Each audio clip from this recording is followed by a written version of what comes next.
asalaamaaleykum waa Sénégal asalaamaaleykum waa àdduna mbaa yéen a ngi si tawféex mbaa yéen a ngi si jàmm en tout cas man maa ngi cool maa ngi carré di leen dalal jàmm sur ma chaîne YouTube Wes Show TV comme ni ñu koy faral defee chaque fois ñu ñëw dellu si waat tuuti si yenn épisodes yi nga xam ni jot na fi xew muy l'affaire de Niang Kharagne Lo fan la mujj parce que dafa war a am mujjanteel at l'affaire de plainte bi nga xam ni Abdou Karim Xurum Xaq def na ko kii di waajoo ñuy wax Jeeba mu nekk benn artiste chanteur ñu bëri nag ñu ma doon xaar ma ci wax mais j'ai pris mon temps def benn analyse bu sew pour pouvoir vous donner quelque chose boo xam ni les gens peuvent en réfléchir mais balaa may commencer li nga xam moom moo di ñaari vidéo yi dama leen di jox tuuti extrait pour ñu mën a dugg si li nga xam ni moom moo di le vif du sujet comme ça ngeen gën a mën a comprendre dynamique bi ak naka laay développer gannaaw li nga xam moom moo di vidéo yu ma leen mën seetaan leen li nga xam moom moo di vidéo bi. asalaamaaleykum fans Wally, vraiment bon je tenais à vous dire que yére bi ma sol indiwuma ko parce que dafa nekk mode pour war leen ko inciter à ce que ngeen sol ko parce que sol naa ko Genève dama ko sol ak sous-vêtement sol naa ko Vogue sol ko penc bi dama ko sol ak sous-vêtement dafa fekk ni dafa tàng ma dem studio di woy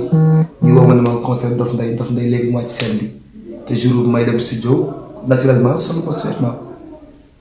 ma daw dem woy ci concert bi bon xalaatu moon ni sax ñi lay amee ampleur donc vraiment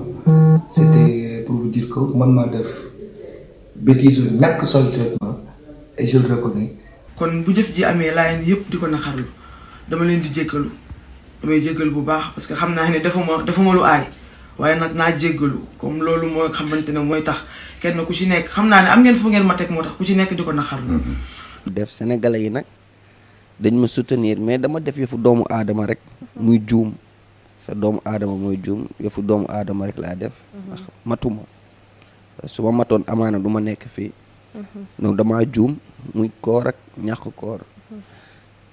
sénégalais yi nag buñ ma souteniree taxul ma xam naa ni nekkuma ci dëgg. taalibe yi maa ngi leen nuyu di leen ziar ku ci nekk sa tur ak sa sant voilà tey boo leen gisee ma def vidéo bi daanaka dafa am benn vidéo bu ma defoon ci Touba am ñenn ñu mu méttatlu am na ñenn ñu koy méttatlu am ñenn tamit ñu mu metti mais maa ngi tuub nag di jéggalu bu baax a baax xam ne ñun ay ndaw rek lañu amaana am Pastef ak xër rek moo ñu yóbbu woon ci loolu waaye nit bu dul juum te it amul amaana damaa juum maa ngi jéggalu nag di tuub di jéggalu bu baax a baax xam ne tey bu démb doon tey du ma ko mës a def ndax su ma xamoon dina am ñenn ñu mu metti te it am ñu mu nakarlu du ma ko mës a def sama àddina maa ngi tuub nag di jéggalu bu baax a baax di ñaan tamit ngeen jéggal ma rek te yàlla tax. loolu mu naqari ci seen xol ñi ngi leen koy jéggalu te incha allah fës naa yéene moytu yooyu kaddu di ko waxati ci ay télévision kon loolu nga xam ni wax naa ko ma di ko baamuwaat mu naqari suñu mbokk chrétien yi ñoo ñëpp maa ngi leen di jéggalu ci loolu naqaru xol woowu ñu am te mu jóge ci kàddu goo xam ne si man maa ko wax loolu leen naqari maa ngi leen koy jéggalu. jàmm ci képp ku jot ci vidéo bi di ñaan tamit njéggal ngir émission Ngonal bi ma def ba tudd ci villageois wala àll waxewu ma ko benn intention bu ñaaw wax dëgg fa yàlla ndax fii ku fi sa yaay jógewul ci village sa papa jóge na fa wala yow sa bopp nga jóge fa waxuma ko it pour xas ndax tollu ma nenn ba war a mën a xas kenn wax dëgg fa yàlla juste dañ doon sensibiliser fi feebaru coronavirus bi toll wax dëgg fa yàlla am na ñoo xamante ne xamuñu sax feebar bi dugg na fi wala bu ñu ko xamee 10% lañ ci. xam nga nag mbir mi dafa am ñuy raas déem ak ñuy gàmm. am na ñoo xam ne ñiy gàmm mooy wax ji naqari leen ndax seenu tonk yonent bi sallallahu alayhi wa sallam moo tax ñu doxale ni ñu doxale ñooñu même bu ñu ma tëkkoo baal naa leen tëkku ga te xam ne tëkku ga nag du sotti lu suñu borom da cee d'accord ak ñoom ñi nga xam ne nag dañuy raas déem maanaam dañoo profité ci wax ji dagg ko ngir yàq sama der ñooñu si baal naa leen maanaam dañ ma soññ ba ëllëgee ma gën a góorlu li tax may gën a góorgóorlu nag mooy. est-ce que nekk nga ci position di baale est-ce que waroo baalu rek. non damay baale di balu parce que non xam nga jullit moom day bale d'abord doo la balu. man bu may bale rek damay bale door a balu parce que loolu jàpp naa ne moo gën di tegal kon encore une fois. ñooñu nga xam ne dañ ko doon dagg di ko génne. pour xëy na ñii da leen li ma wax ci yonent bi moo leen naqari. sallallahu alayhi wa sallam ba ñu waxee noonu ñooñu maa ngi leen di balu. ñi nga xam ne nag dañ koo def ngir yàq ko ñooñu aussi maa ngi leen di baal di leen balu. maa ngi jéggalu bu baax parce que coow li bari na samay mbokk woo nañ ma ku nekk jéem nga ma jot malgré maa ngi nekk fii ku nekk jéem nga ma jot WhatsApp wala nga jéem ma message maa ngi jéggalu bu baax encore une fois di jéggalu bu baax waa Jamra. salaamaaleykum mes amis love mes amis de Snap maa leen di ziar di leen jox seen wàccuwaay di leen wax ni vidéo bi xewoon ba ci dem foofu ci Tunisie rek jullu ma ci yàq nit ku am kilifa laa ku am respect laa ci doomu adama te mënoo respecté say waajur respecté ñi say kilifa ba pare di yàq kilifa yu jàmbur communication bi nag xam naa damaa déggul wolof rek moo tax ni ma communiqué ak ni nga comprendre xaw am tuuti jaxasoo rek mais yàlla xam ne jublu ma ci woon yàq wala wax ci loo xam ne naka sunu noonu la moo tax it képp ku seen vidéo bi wala képp ku ci am la naqari rek maa ngi lay tuub di la jéggalu di la jox sa wàccu waaye di la wax nii. ok gars yi seetaan ngeen vidéo yi ma leen jox on a nag beaucoup d'excuses sur contexte yoo xam ni bokkul y en a quelqu'un qui a insulté le prophète mu toog jéggalu y en a des personnes yoo xam ni sol nañ fi ay t-shirt nu leen neexee t-shirt bu ñu sol mu indi coow y a des personnes yoo xam ni mballu nañ fi en fait def nañ fi li ñu wooyee lomotif biir Sénégal y a des personnes yoo xam ni reewande la comme le cas de Rangou wan ne carrément ni moom lu ko neex lay def biir Sénégal même bu fekkee excusé wu na après elle a continué à faire du n'importe quoi gis nañ fi problème de Soumboulou mu nekkoon benn faute de frappe au moins moom bu mu defee loolu sénégalais yi dal si kawam elle a su comprendre que ni buy waxati il faut mu xoolaat baax li muy wax pour bañ a heurter kenn wala pour bañ a gaañ benn population wala mbooloo. gis nañ fi aussi tamit l'affaire de Marichou bi nga xam ne dafa yegg si sóoróor bi def benn gaaf moom tamit bokk na ak Soumboulou depuis gars yi dal seen kaw on les voit plus si li nga xam moom moo di yenn trèche yi mu am ñoo xam ne ñoom reewande la ñuy ko ni def comme le cas de Niakharañ Lo mi nga xam ni moom wax dëgg fa yàlla continuer chaque fois dañu wan ni dafa réew même buy excuser ça on sent carrément que ni le gars il est hautain dafay wan ni carrément ni moom kenn mënul moom dara parce que mu ngi liggéey président de la république mu ngi ànd ak Sadio Mané wala whatever mu ngi gagné xaalisam ay 1 million lay laal whatever. lii nii yëpp ngeen gis nag lu tax mënu leen vidéo bi mooy il faut savoir que ne grâce à excuse yi moo tax tey jii nii amul conséquence moo tax tey jii nii amul benn punition boo xam ni elle est adéquate yoo xam dañ ko war a def si nit ñi que ça soit population bi jug pas xaar toujours ay autorité wala sénéra wala wane yeneen ñi parce que à la fin ñooñu noonu sénégalais yi lañ koy jox sénégalais yi jug def li nga xam ni moom moo di réplique et je vous ai toujours dit que ni yaa benn méthode boo xam ni boo leen ko defoon nit ñi wax dëgg fa yàlla dinañ arrêter di def du n'importe quoi biir Sénégal wala di ñu jaay fouille wala di ñu jaay réew wala dañuy ñëw parfois déformer li nga xam ne moom moo di valeur culture yi religion yi mais surtout aussi tamit li nga xam ne moom moo di moralu sénégalais yi muy maanaam canceling. D'ailleurs même y a une femme fille xaw ma ñaata at la am je sais qu'elle est mature qu'est-ce qu'elle a fait dafa def li nga xam ne moom moo di pétition contre Niang. lan moo tax mu def pétition boobu noonu c'est pas parce que Niang dafa heurter seulement waajooju noonu nga xam ni moom la toog fii ne devant sénégalais yi day jéggalu sénégalais yi Niang du ñun nga war a jéggalu du ñun nga tooñ maanaam du ñun nga war a jéggalu acte bi nga def devant une personne boo xam ne en ce moment là dafa la waroon dénoncer nga nekk prison kooku nga war a def de telle sorte que ni nga jéggalu ko pas ay jéggalu may xaalis pour doon ne carrément ni yow am nga xaalis wala nga jéggalu ko carrément waa ji xam ni jéggal na la après nga jéggalu képp koo xam ne da ngay def benn liggéey bu noble bi nga xam ni moom moo tax nga saaga waajooju noonu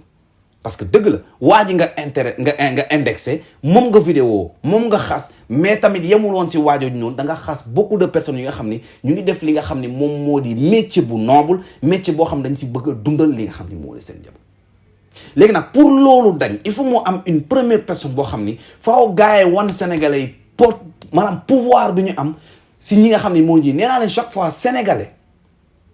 mën nga ko xas mën nga ko dóor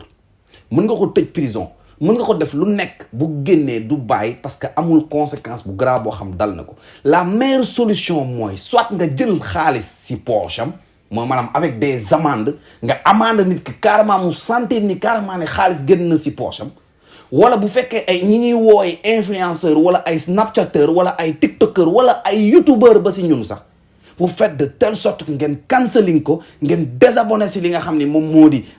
réseaux sociaux am yëpp en certain moment boobu du am li nga xam moom moo di communauté boobu nga xam ni moom moo tax nit ñi di ko embaucher pour mu liggéey loolu mooy premier point bi des gens comme Sadio Mané mu nekk benn nit boo xam ni il est très respecté au Sénégal jamono juñ toll nii il doit éviter d'aller avec ces genres de personnes Niakharañ Lo parce que tamit amulu ko benn njëriñ loolu ñaan ko maye ñaan ko xaalis wala dunguru ko des gens comme le président de la République du Sénégal dafa war a xoolaat taxawaayam xool moom ban degré la nekk parce que tey jii nii munoo am benn Kaliphone ba pare am sam di am benn ñaaxarañ loo boo xam ni mu ngi wër sa côté quoi en fait tu deviens trash comme président. yeneen nit yi nga xam ne yëpp ñu ngi ànd ak ñaaxarañ ñu ngi liggéey ak ñaaxarañ bu fekkee ñoom dañoo intègre bu fekkee dañoo am déontologie bu fekkee ay message yu baax la ñu bëgg a jàllale biir Sénégal ils doivent éviter ce genre de personnes. ñeneen ñi nga xam ne ñoom ñooy population bi y a une pétition qui est en cours pour teggil waa ji nii 33 pays yi nga xam ne def na ko pour seulement dem Snapchat wala xamam ñaan xaalis ñu téye li nga xam ne moom moo di passeport am ba du mën a génn Sénégal suñ ko defee ñaaxarañ loo y aura beaucoup de personnes yoo xam ni dinañ xam ni carrément ni sénégalais yi ils en ont am nañu marre si li nga xam ni moom moo di problème yi nii. loolu moo ñuy poussé ñu wax si li nga xam ni moom moo di l'affaire de Karim Xurum Xaq à Djeba. Vous savez pourquoi y a pas beaucoup de réactions wala amul benn peur wala amul benn rus wala amul benn genre si de la part de Djeba parce que xam na ni carrément ni sénégalais yi dinañ wax dinañ coow dinañ bëri wax mais à la fin du mujj fen lii mooy li nga xam ni moom moo di problème bi de ce fait nag ñu def li nga xam ni moom moo di transition si ki nga xam ni moom moo di Djeba contre Karim Xurum Xaq. Karim Xurum Xaq xam nañ ko ñun Sénégal c'est quelqu'un qui défend les valeurs du Sénégal c'est quelqu'un koo xam ni wax dëgg fa yàlla on le voit sur les terrains bu fekkee am na ñoo xam ni jàpp nañ ni li muy def amul sens wala bu fekkee am na ñu muy def jàpp nañ li muy def amul njëriñ am na ñu bëri ñoo xam ne amal nañ njëriñ parce que il défend pas lui-même il défend le Sénégal quand il défend le Sénégal mu ngi lay défendre yow mu ngi défendre Modou Ndiaye mu ngi défendre Abdou Fall pour lépp loo xam ni moo di mbonte bi nga xam ne mu ngi biir Sénégal mu def de telle sorte mu génnee ko ñu am li nga xam ne moom moo di suñuy valeurs yoo xam ne c'est à respecter mu am li nga xam ne moom moo di suñuy religion yoo xam ne c'est à respecter mu am li nga xam ne moom moo di suñuy morale yoo xam ne nit ñi war ñu ko foowee de ce fait combat bi nga xam ne def na ko pour porter plainte ki nga xam ne moom moo di Djeba man Wes Show je suis à 100% et je le respecte si li nga xam ne moom la def mais mon problème mooy le combat a été mal fait si naka parce que le clip de Djeba n'est pas le seul clip boo xam ni tey jii nii on peut parler de sexualité wala whatever man je parle pas de li nga xam ne moom moo di paroles yi seulement parce que bu dee paroles yi rek y a le son de Pape Diouf ak booy boobu nekk Gambie yëkkatil sa ndigga ajal xawma sa ndigga roqoda xawma lan on sent carrément que ni gars bi il parle sexuellement parlant mais malheureusement ñun sénégalais yi mënuñu ko dal parce que am na lu ñuy wooyee métaphore bu doon yeneen dëkk yi la comme américain bu ñu naree wax benn parole dañ koy wax carrément mu leer mais Sénégal dañ nekk benn dëkk boo xam ne comme que dañuy woddu li nga xam ni moom moo di parole yi même bu fekkee waa ji allusion sexuelle la doon def si maanaam si kaddu gars yi dañuy naan non ku la wax ni lii la wax ku la loolu day indi li nga xam moom moo di problème te chaque fois duñ ko mën a résoudre mais quand il s'agit dimanche on a vu le clip de One Lyrical ak Leena la tudd je crois ñu def benn vidéo boo xam ni c'est comme le clip de Djeba on a vu le dernier clip de Pape Diouf génération consciente bi mu tuddee boppam clipam boobu noonu boo ko xoolee tu vois carrément que ni non seulement y a des personnes yoo xam ni mag lañ yoo xam ni xamuñu nu ñuy solo boo leen xoolee wax dëgg fa da ngay ruus si âge bi ñu yor ak méthode bi ñuy utiliser ak comportement bi nga xam ni moom la leen xale yi di seetaanee parce que Sénégal amul benn target boo xam ne artiste bi mag yi ñoo koy seetaan artiste bi xale yi ñoo koy seetaan artiste bi ndaw yi ñoo koy seetaan Sénégal ba si xale bu am 2 ans buy seetaan benn clip moom la mag bu am 60 ans di seetaanee benn clip loolu mooy Sénégal kon képp koo xam da ngay def clip il faut nga xalaat loolu noonu mais en ce moment là yow def nga li nga xam ni moom moo di plainte fallait y mettre le clip de Lune de Miel de One Lyrical fallait y mettre le clip de Djeba c'est vrai fallait y mettre le clip de Pape Diouf et y en a beaucoup d'artistes yoo xam ne ñu ngi biir Sénégal ñu ngi def genre clip yooyu noonu kon de ce fait tey jii nii boo attaqué wul ñooñu noonu tu faut pas seulement attaquer Djeba foofu mooy problème bi bu ñuy def combat il faut mesurer bien li nga xam moom moo di combat bi en même temps y a des personnes même qui te taxent ni wax dëgg fa yàlla One Lyrical hip hop bi mu nekk te yow nga nekk benn nit boo xam ne si hip hop bi nga jógee munoo dal One Lyrical mais comme que yow da nga am contre li nga xam ni moom moo di mbalax maan yi peut-être da ngeen mës a nekk ay rivaux moo tax tey jii nii képp koo xam da ngay def mbalax nga def musique bu bon rek gars yi dañuy naan yow da ngay dem di leen attaquer et c'est ça le problème Abdou fallait vraiment y penser parce que booy def combat da ngay dajale ñi nga xam ne ils ont fait la même chose sur le même moment nga jël li nga xam ni moom moo di dossier yooyu noonu yëpp nga yóbbu ko fa nga xam ni moom moo di si procureur bi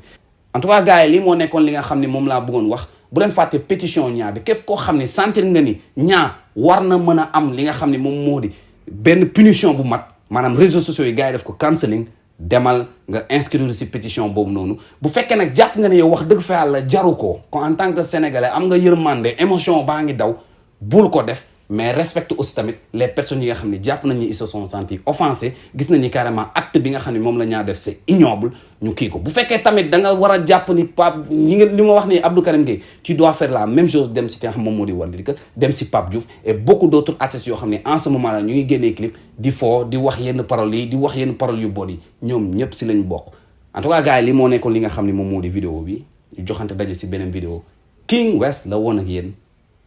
wasalaam. fii mooy Sénégal. bienvenue à la gare de Buntu Pikine. ñun ñëpp a réew. waa mi ngi moche. fii mooy Sénégal njaay. ñëpp kaa am na. fii ma tiir a xew. yow man Asra damay xar géej gi.